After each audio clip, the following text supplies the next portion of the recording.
প্রিয় বন্ধুরা, এই মুহূর্তে গাজীপুরা ঢাকা ময়মনসিংহ হাইওয়ে রাস্তার মাঝখানেই দাঁড়ানো।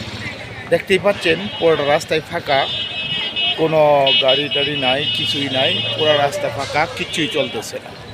অন্যদিকে এই পাশটা দেখেন, পুরো রাস্তাটাই একটা ব্লক, রিপিট করা।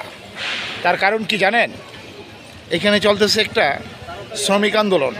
এই শ্রমিক আন্দোলনের কারণ ওরা ঠিকমতো বেতন পাইতেছে না, এই জন্য। অন্যদিকে মনে হয় রাস্তা ক্লিয়ার করার জন্যই হয়তো আইন শৃঙ্খলা রক্ষাকারী বাহিনীগুলো আসতেছে।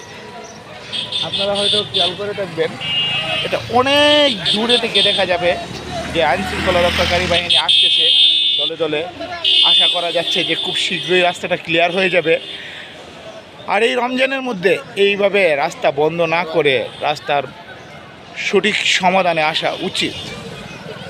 বিষয়টা আইন শৃঙ্খলা রক্ষাকারী বাহিনী যতটা গুরুত্বের সাথে দেখবে, তার উপর নির্ভর করছে আমরা সাধারণ মানুষের চলাচলের গতি।